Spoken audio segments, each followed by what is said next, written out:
Hello guys, आप सभी का स्वागत है आपके अपने यूट्यूब चैनल दानिश सूरत पर। तो गाइज, आज की इस वीडियो में हम आपके लिए लाए हैं क्लास 10th यूपी बोर्ड 2024 का जो न्यू सिलेबस है उसी से रिलेटेड वीडियो लाए हैं। आज की इस पूरी वीडियो में हम आपको बताएंगे कि आपको 2024 के यूपी बोर्ड के बच्चे जो क्लास 10th में हैं उन्हें क्या क्या पढ़ना है और बाकी का उन्हें कुछ नहीं पढ़ना है। तो जो सिलेबस कम हुआ था 2023 में वो अब की बार कम नहीं हुआ। अब की बार आपको पूरा 100% सिलेबस पढ़ना है। पिछली बार आपको 30% सिलेबस कम कर दिया गया था। तो सिलेबस कुछ इस प्रकार से है, देखिए। इकाई 1 में जो इतिहास रहेगा, आपको यूरोप में राष्ट्रवाद का उदय पढ़ना है और फिर भारत में राष्ट्रवाद। तो यूरोप में राष्ट्रवाद का देखिए 1830 में जो हुआ था, पोलैंड में हुआ था। भारत में राष्ट्रवाद, प्रथम विश्व युद्ध का प्रभाव पढ़ना है, नमक सत्याग्रह पढ़ना है, जनजातियों, श्रमिकों एवं किसानों के आंदोलन को पढ़ना है, सविनय अवज्ञा आंदोलन की सीमाओं को पढ़ना है, सामूहिक अपनत्व की भावना को पढ़ना है। और खंड 2 में जीविका, अर्थव्यवस्था एवं समाज, इसके अंतर्गत देखिए ये 6 अंक का होगा, जिसमें भूमंडलीय के विश्व का बनना होगा और मानचित्र कार्य में 5 नंबर का होगा ये।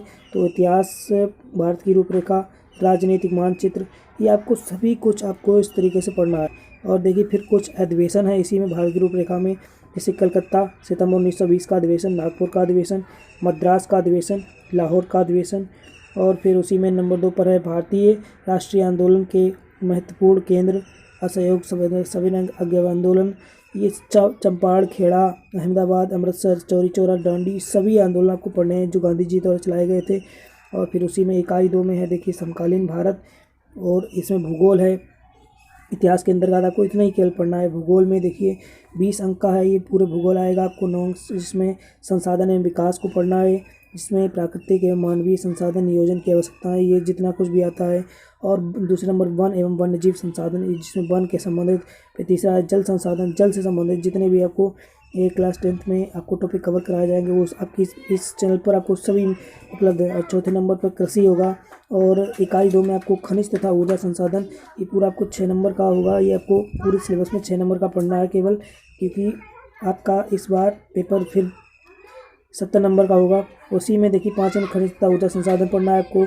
7वें नंबर पे राष्ट्रीय अर्थव्यवस्था की जीवन रेखाएं पढ़नी है। मानचित्र कार्य में संसाधन और विकास पढ़ना है। और बांध देखिए आपको कितने पढ़ने, बांध के सलाल बांध, भाखड़ा नागल बांध, टेहरी बांध, सरदार सरोवर बांध, हीराकुंड बांध, नागार्जुन बांध और तंग भुरदा बांध, नदियों के साथ साथ इतने बांध हमें पढ़ना है। कृषि में देखिए क्या चावल और गेहूं के प्रमुख क्षेत्रों में पढ़ने हैं कि कहाँ पर चावल उगाए जाते हैं, कहाँ सबसे ज़्यादा चावल उगाए जाते हैं। कृषि में कुछ इस प्रकार पढ़ना है। और फिर हमारे इकाई 3 है जो मतलब पार्ट 3, उसमें नागरिक शास्त्र है। नागरिक शास्त्र मतलब सिविक्स क्लास 10th में बहुत इंपॉर्टेंट है, 15 नंबर से आता है पेपरों में।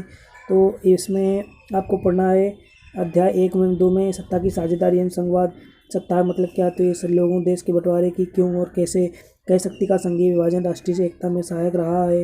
इसी प्रकार से अध्याय 3 लोकतंत्र विविधता पढ़नी है, जाति धर्म लैंगिक मसले पढ़ने हैं, लोकप्रिय संघर्ष और आंदोलन पढ़ना है। अध्याय 5 में ये लोकतंत्र के परिणाम पढ़ने हैं। अध्याय 8 में लोकतंत्र की चुनौतियाँ पढ़नी है। मतलब सिविक्स में आपको लोकतंत्र से संबंधित सभी चीज़ें पढ़नी है। और अर्थशास्त्र में फिर हमारा इकाई जो पार्ट 4 है, आर्थिक विकास की समझ पढ़नी है। ये आपको 15 नंबर का पूछा है, जिसमें 9 नंबर की आपको केवल विकास संबंधित पूछा जाएगी। इकाई 1 में विकास है, भारतीय अर्थव्यवस्था के क्षेत्रक हैं। और फिर ये आपको पूरे 9 नंबर के 4.5 नंबर के पूछाएंगे 2 क्वेश्चंस। और इकाई 2 में 6 अंक है, भूमंडलीय तथा भारतीय अर्थव्यवस्था वैश्वीकरण। ये वैश्वीकरण आपको पढ़ना है। ये आपको सब अर्थशास्त्र से संबंधित ये टॉपिक बता रहा हूँ।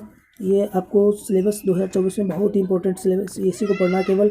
और उपभोक्ता अधिकार है, प्रोजेक्ट कार्ड से संबंधित देखिए आपको 70 नंबर का ही हो जाएगा। फिर एक मूल्यांकन परीक्षा होती है स्कूलों में यूपी बोर्ड में, वो 30 नंबर की, उसमें आपको ये प्रोजेक्ट कार्य एवं अंक वितरण पढ़ाए जाएंगे। जैसे प्रथम मासिक परीक्षा होगी 10 नंबर की, द्वितीय मासिक और तृतीय मासिक, फिर इसी को पर।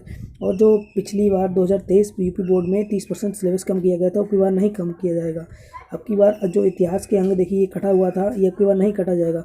जैसे कि औद्योगिकीकरण का युग, ये नहीं कटेगा। औद्योगिकरण क्रांति से पहले प्रारंभिक उपनिवेशों के अधिकरण, प्रारंभिक उद्योग कामगार, औद्योगिक विकास का अनुपात, मुद्रक संस्कृति, भूगोल के अंश, विनिर्माण उद्योग, नागरिक शास्त्र, मुद्रा का शक, ये आपको सब कुछ पढ़ना। की बार ये जो 30% सिलेबस कम किया गया था, नहीं किया गया कम।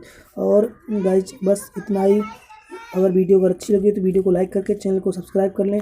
और आज से आपके चैनल दानिश सूरत पर पढ़ाई रेगुलर कराई जाएगी।